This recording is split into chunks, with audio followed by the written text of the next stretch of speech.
So what we're gonna do today is rank 10 completely random RPGs that you guys picked in the chat from worst to best. Just because it's a fun idea.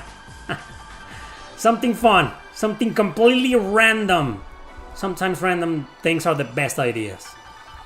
Anyway, let's present today's candidates. We got Atelier Annie on the Nintendo DS. I'm pretty sure most of you didn't play that. Eternal Quest on the PlayStation 2. Only came out in Japan and Europe. Most of you didn't play it. Eternal Sonata, beloved game on the Xbox 360 and PlayStation 3.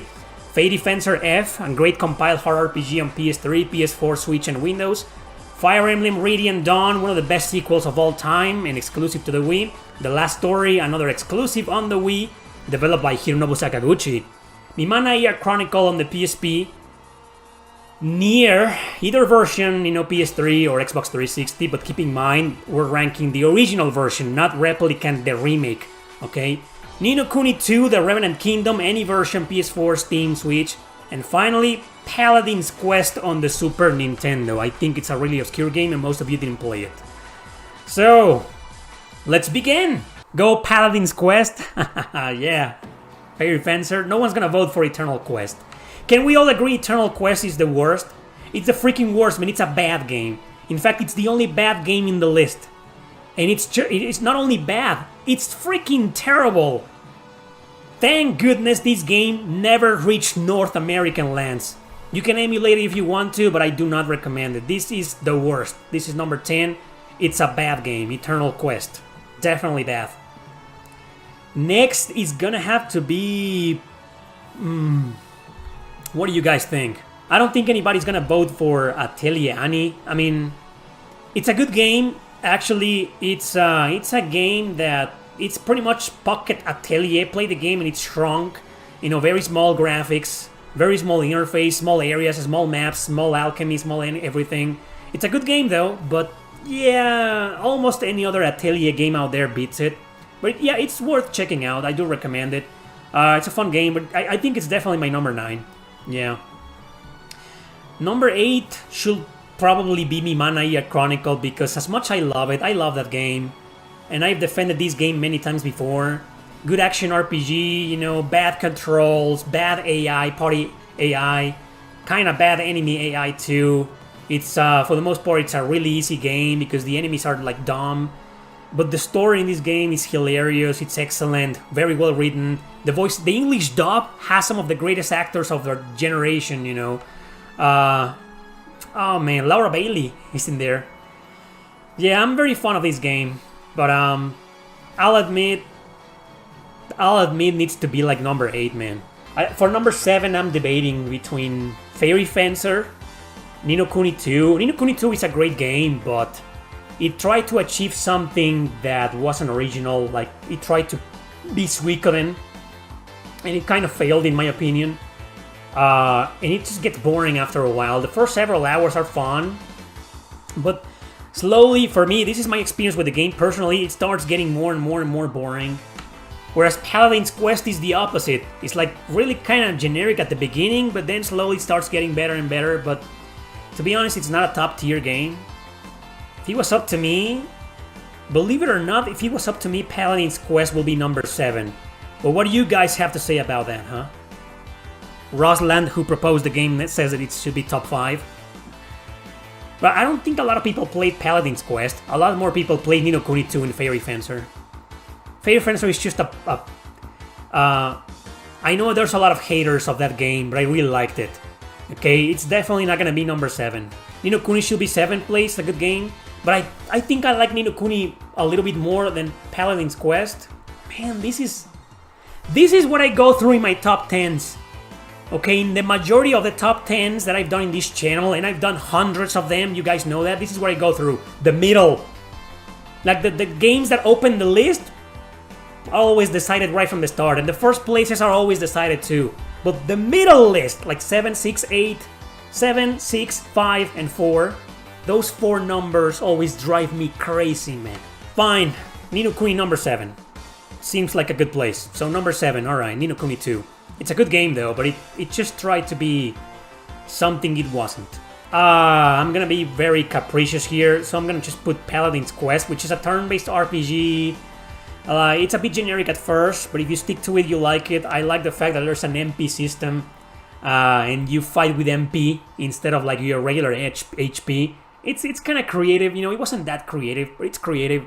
It's a fun game, and it takes a while to pick up. Like I said, during the first couple of hours, it's an okay game at best, but then it picks up, right?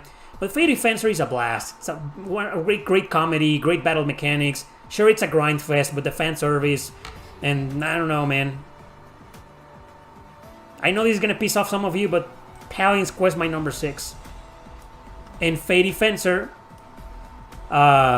which is a great comedy and one of the best compiled hard RPGs in my opinion. The first one, not the atrocious sequel, which is... Do not play that game, okay? Fairy Fencer 1, it's a great game. It's definitely my number 5.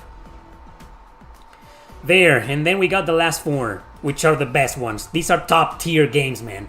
These are masterpieces, like S. All of these should be on the S. But I think the last story should be number 4. What do you guys think? I mean, I love the game, and I know a lot of people played it back in the day, but people nowadays refuse to play it because it's exclusive to the Wii. And yeah, everybody wants that game on the Switch or PS4 nowadays. Hironobu Sakaguchi, if you're watching this, god damn it. Anyway, the last story, number 4. Fantastic game, fantastic action RPG. But I think I like Eternal Sonata a bit more, which is my number 3. I know a lot of you will put Fire Emblem Radiant Dawn in these places. I know that. Most of you are gonna vote for that, but you can't topple the fanboy in me. This is one of my favorite Fire Emblem games of all time. Amazing sequel. Yeah, the ending got weird. They mixed a lot of fantasy elements and a lot of lore and religious themes, and it was like, what's going on here? But everything else, you know, how the parties come together. They start off as enemies, and then they join up. Sorry for the spoiler, but it's just an amazing game. And you remember, play this game on easy. Easy mode is a real normal mode. Nintendo messed up the localization. Easy mode doesn't exist. It's just called easy and normal, which are normal and hard. Okay, remember to play this game on easy. Or hard, or normal if you want to, because, you know, some hardcore players are there. But Nier, there's, you know what? Nier is, I think I like Nier a little bit more. And a lot of people are voting Nier to be number 1, so I'm glad to see a lot of people agreeing with that. So, yeah, definitely Fire Emblem number 2. And Nier Gestalt, man, I freaking love it. Hasn't aged that well though, especially in terms of story. Kaine and Emil, analyzing Kaine and Emil in 2024 with all the political BS from nowadays. Yeah, I think a lot of people are gonna find this game hard to like nowadays, or hard to enjoy, or even respect. But I played it when it came out. Well, not when it came out, but many years ago. Fell in love with it. It's definitely a true contender. I mean, it's a number 1. It's definitely number 1. So that's the list. Number 10, Eternal Quest. Stay away from that game. It sucks. Number 9, Atelier Annie. It's still fun. It's worth playing, but most other Atelier games beat it in fun. Number 8, Mimana Year Chronicle. It's a fun game, I insist. The battle system sucks, I know that, but give it a chance. The comedy, the characters, the story is worth checking out. Number 7, Ni no Kuni 2, it's still worth playing, it's a good game, it's dirt cheap nowadays, but it just isn't that great. Number 6, Paladin's Quest, check that game out if you like retro Super Nintendo RPGs, it's a fun game, it gets better the more you advance. Number 5, Fairy Fencer F, any version, great fan service, compile hard, great comedy, great combat, it's a fun one. Number 4, The Last Story, excellent game, I hope this game comes to Switch or PS5 or anything, because it needs to, because the graphics on the Wii are starting to look outdated, honestly, but it's still a great game worth playing. Number 3, Eternal Sonata, masterpiece. You've seen me praising that game many times before. Number 2, Fire Emblem Radiant Dawn, because I'm a fucking fanboy, so what do you expect? I know it should have been on the 4th or 5th place for many of you, but no way. And the king is Nier Gestalt. PS3, Xbox 360 versions, doesn't matter. This game is a masterpiece, and it's excellent. And it's not super overrated, man. That's crazy. It's underrated, even. Anyway, so... that was fun, right? Thanks for participating, you know? Thanks for watching. Super Mario RPG versus Secret of Mana.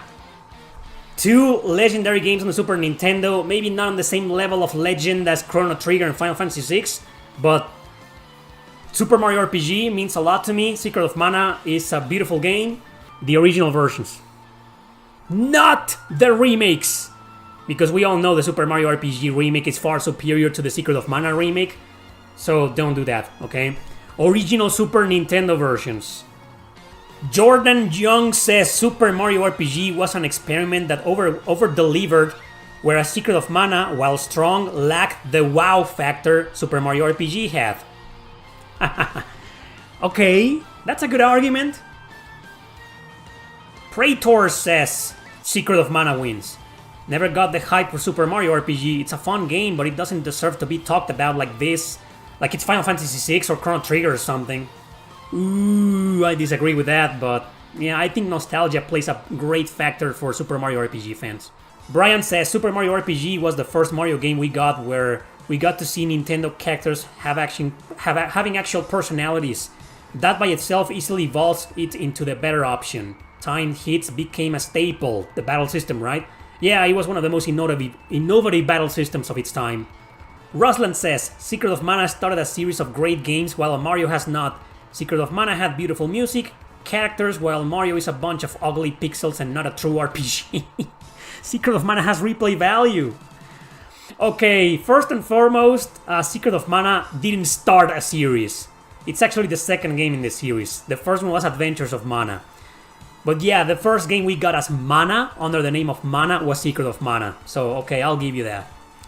But Mario having a bunch of ugly pixels and not being a true RPG, it's called Super Mario RPG, man. It is a true RPG, traditional turn-based leveling system, story, character development. What do you mean it's not an RPG? If you think the pixels are ugly, okay, I respect that, but not a true RPG, what are you talking about? Smiling Dog says, for me, I'll go with Secret of Mana, because to me, it's got quite a beautiful soundtrack, characters, and a truly fascinating game to come back to, especially with Trials of Mana, Seiken Densetsu 3, which was way superior than the second game. Final Fantasy XII KD says, for me, Super Mario RPG. It's fun to play and it adds to the characters more soul. I like Bowser in this game. Well, you usually don't like Bowser in the other Mario games? But yeah, Bowser got character development, alright? @Hacker says, I feel the game mechanics in Super Mario RPG are much more innovative than the charge system in Secret of Mana. So you prefer Super Mario RPG because of the battle mechanics. Yeah, for its time it was more innovative. The charge system was kind of annoying in my opinion, but I still got used to it.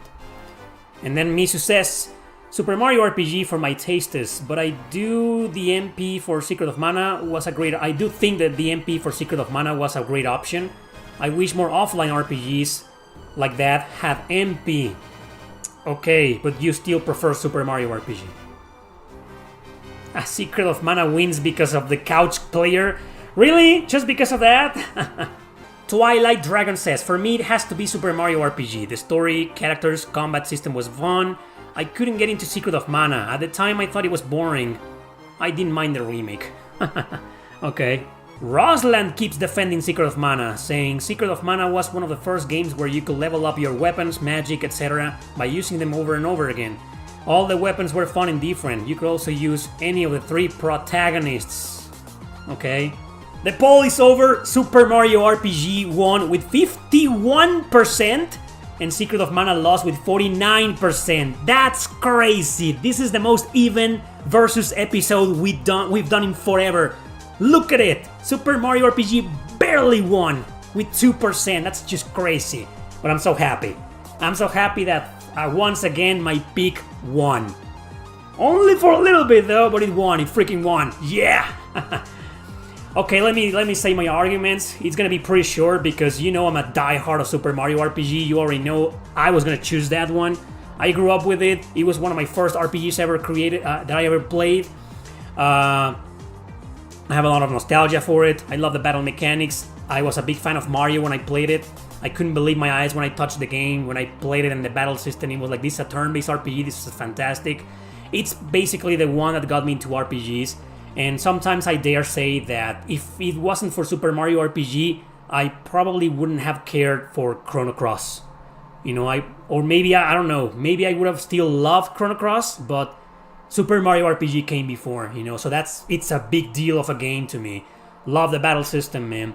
So breaking down in areas, I think the story is on equal terms. It's a good story. It's a fun story on both games. Secret of Mana is a bit more mature, but it's still a story kind of for kids, you know. But it's more of a traditional JRPG story for its time. Whereas the one in Mario, it's for kids, it's infantile, you know, it's childish, but I love it. It has meaning, it has development, and I think I like it a bit more. In terms of battle mechanics, of course, I'm gonna pick Super Mario RPG. I tend to pick turn-based RPGs over action RPGs most of the time. And Secret of Mana, someone was saying that the charge system didn't age very well. When I first played the game, I didn't like it, and I still don't like it nowadays. The charge system kinda takes a big chunk of value to the game. For me personally, if you love the charge system, that's cool. I just didn't. I couldn't get into the charge system. I didn't enjoy it. And the Super Mario RPG combat was a freaking blast. You know, it's engaging, creative, innovative for its time, and it has its haters, you know, but it's mostly lovers, and I'm one of those. I love the battle mechanics in Super Mario RPG, man. The music is great in both games. Man, but since I have more nostalgia for Super Mario RPG, and I'm a huge fan of Yoko Shimomura, of course I'm gonna go with that soundtrack. I love the music in Super Mario RPG, but I don't mean to crap on the soundtrack of Secret of Mana, which is fantastic as well, to be honest. I love the music, and the music in Secret of Mana makes you feel like you are part of the game. You know, I don't know, it's just so... You listen to it and you immediately think of Secret of Mana, right? It's a wonderful soundtrack, but I gotta go with the one in Super Mario RPG. It's just phenomenal. So many memorable themes. Even if you listen to them over and over again, it's just... Yoko Shimomura, man, she's a goddess. She's a music goddess. Graphics, you'll be surprised to know that I think Secret of Mana wins. If Secret of Mana is gonna win on something, for me personally, it's in graphics. I love the graphics in Mario RPG. They look fantastic. They look great, kind of weird and funny, and it was a more advanced graphic system than Secret of Mana, but the colors, the pixel art, the animations in Secret of Mana, wow, I don't know, man, it just looks gorgeous. Secret of Mana is one of the most beautiful looking games on the Super Nintendo, in my opinion. It definitely wins in terms of graphics, but that's about it, you know? And I think the gameplay is overall better in Mario RPG. The pacing is better, Secret of Mana is a bit low at the beginning, you're starting your own, and then you gotta do something special to recruit your first party member. Most people forgot about that and didn't know how to recruit that party member, and they just went off on their own, you know, and it's a bit slow. I like the pacing is better in Super Mario RPG. But overall, you know, I think it has a better gameplay because it breaks it down in a more traditional style than Secret of Mana. Even though Secret of Mana, you also go from town to town and stuff like that, so... Yeah, I think gameplay-wise, both games are almost on equal terms, but Super Mario RPG is more fun, has better gameplay, I like it more. But I can't, as you can see, I can't make a very compelling argument when it comes to gameplay mechanics. Both games are fantastic, right? So, Super Mario RPG wins for me, masterpiece, the remake is a masterpiece as well, and Secret of Mana, I'm just not that, I never beat the game, simple as that. I couldn't get into it, and probably I will one day, but I don't think I'll ever change my mind. If I ever beat Secret of Mana and become a fan, I don't think I'll remove Super Mario RPG from the throne of Super Nintendo RPGs for me. Yeah, I know Final Fantasy VI and Chrono Trigger are better, but I don't give a shit. Super Mario RPG, all the way down. And that's it. Thanks for watching, everybody.